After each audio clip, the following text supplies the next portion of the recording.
There exists a particular kind of silence that arrives after years of noise. Not the silence of an empty room, but rather the silence of a phone you've stopped checking compulsively, of group conversations you've left on read without guilt, of birthdays passing without a single message, and the startling realization that you don't actually miss hearing from anyone at all. You didn't plan this outcome. You didn't wake up one morning and deliberately decide to burn every bridge in your life. It happened gradually, one unanswered text at a time, one declined invitation after another, until eventually you stopped pretending, stopped explaining, stopped showing up for people who never showed up for you. Maybe you recognize this pattern. Maybe you are this person, the cold one, the one who changed, the one who cut everyone off, the one people whisper about at gatherings you're no longer invited to. But here's what they don't see. You were already alone long before you left. You look at your phone and realize you haven't texted anyone in months. No birthday plans, no weekend plans. Just you, your routine, and this strange sense of relief you didn't expect to feel. When someone asks if you want to hang out, saying you're busy used to be an excuse. Now it's a boundary. The difference is you're not apologizing anymore. This didn't happen overnight. You didn't wake up heartless. You woke up after years of being the friend who always showed up, who drove hours for someone's crisis, who remembered birthdays and asked how people were doing and actually listened to the answer. You were the reliable one, the one people called when they needed something. Then you needed something. You had your own crisis, your own breaking point, your own 3 a.m. moment when you couldn't hold it together anymore. You reached out. You asked for help. Silence. Maybe one person sent a polite text expressing sympathy. Maybe someone said they'd call and never did. Maybe they were all just really busy right then. It wasn't that no one came. It's that you realized in that moment how alone you'd always been. You thought someone else was showing up for you. You were wrong. That's when the equation changed fundamentally. Every interaction became a cost-benefit analysis. You didn't want to run but couldn't stop running. How much energy does this take? What am I actually getting back? The math stopped making sense.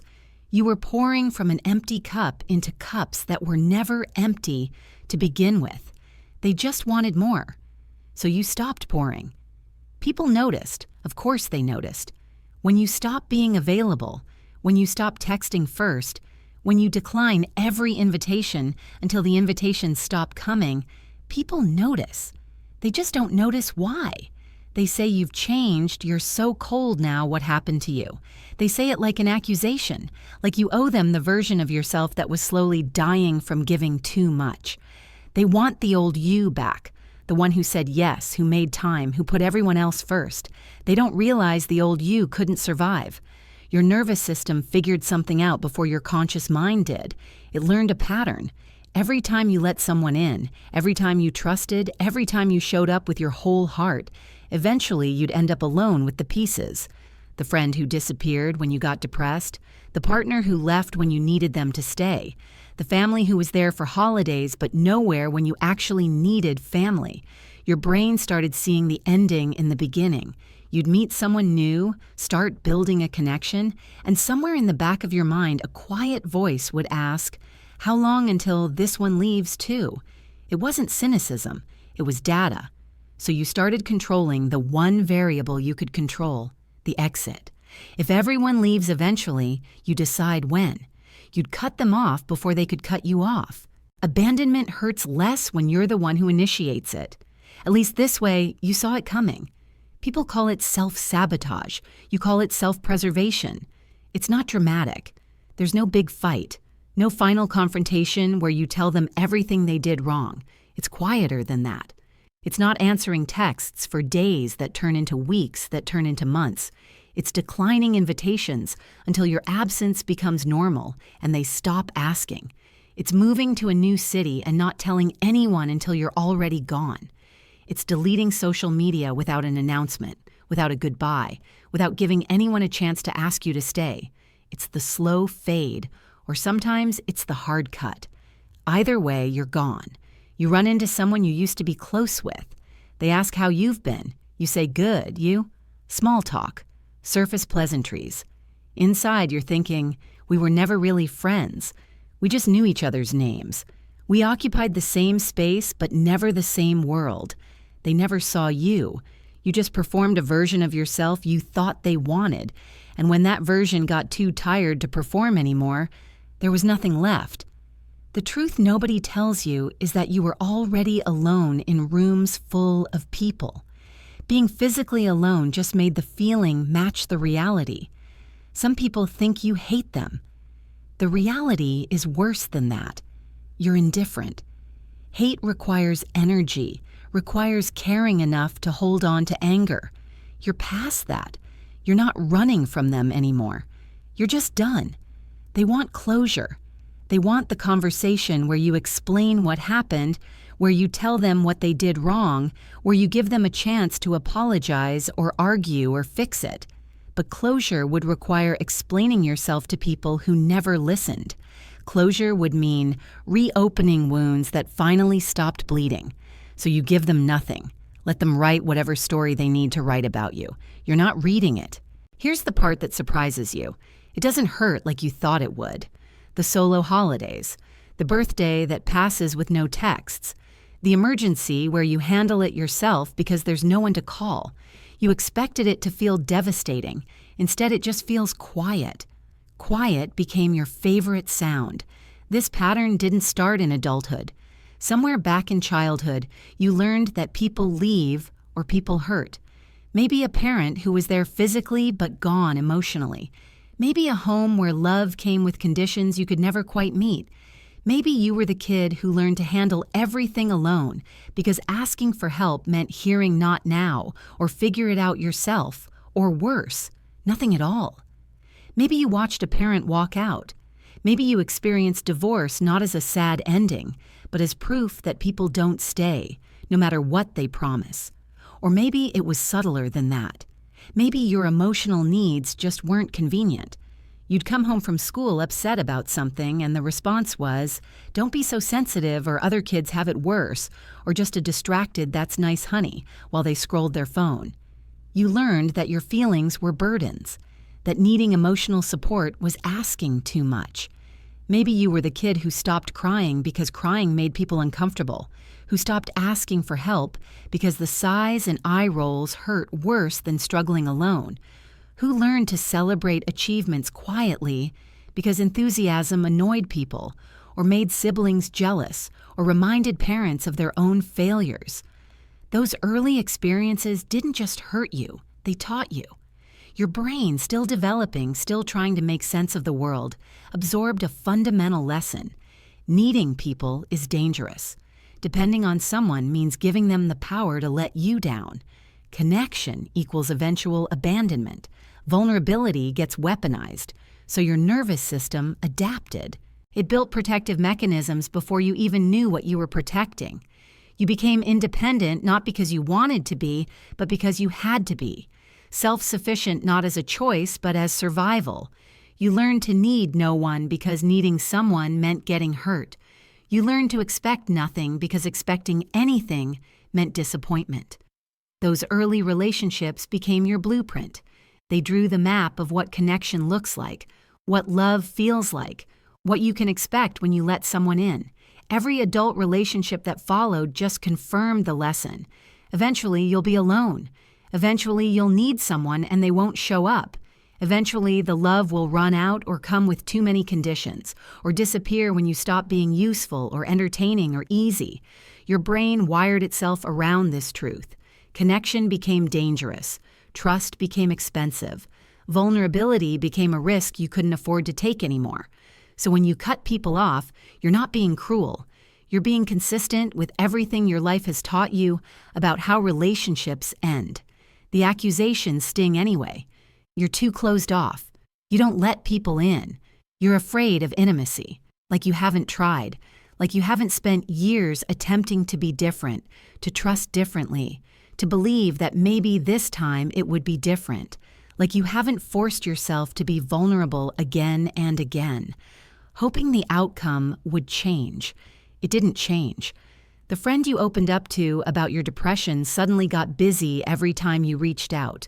The partner who said they wanted all of you disappeared when you showed them the parts that weren't easy. The family member who promised they'd be there went silent when being there required actual effort. Same pattern, different people, identical ending. You remember the specific moments. The text you sent at 2 a.m. when you were falling apart, read but never answered. The phone call you made asking if they could talk. Can I call you back? And they never did. The crisis where you needed someone to just sit with you and they said, I'm sorry you're going through this. Like you were a stranger, not someone they claimed to care about. You remember showing up to their emergencies, dropping everything, canceling plans, driving across town at midnight because they needed you. Then when you needed them, suddenly everyone had reasons. Work is crazy right now. Going through my own stuff. I'm not good at this kind of thing. I don't know what to say. All valid statements that mean the same thing. You're on your own. So you stopped trying. Not because you're broken, but because you finally started listening to what your nervous system has been screaming at you for years.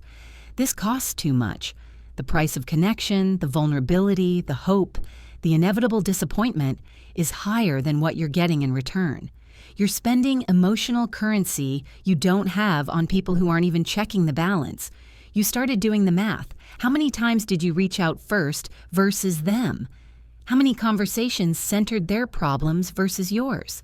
How many times did you adjust your schedule, change your plans, sacrifice your needs? And how many times did they do the same? The data was devastating. You weren't in relationships. You were in performance contracts where you did all the performing. People don't understand why you choose isolation over connection. They don't see that for you, isolation isn't the opposite of connection. It's the absence of rejection. It's the one space where you can't be abandoned because there's no one close enough to leave. It's not about hating people. It's about protecting the small part of yourself that's still capable of trust by refusing to spend it where it won't be honored. You became a detective of abandonment patterns. You can spot the signs now within the first few conversations. The friend who only texts when they need something. You see it in how they never ask how you're doing, just launch into their latest drama. The person who's present when life is good but gone when it gets hard. You notice how they're always available for fun but have 1,000 excuses when you're struggling. You know the pattern of someone slowly exiting your life. It starts with longer gaps between texts. Then the texts get more surface level, less how are you actually doing and more, hey, hope you're well. Then they stop responding to the real stuff. Then they stop responding at all. Then months pass. Then you're strangers who used to know each other's secrets. You've watched this pattern repeat with enough people that you stop being surprised by it. Now you just cut it short. At the first sign, the first canceled plan, the first distracted conversation, the first time you feel yourself trying too hard, you pull back.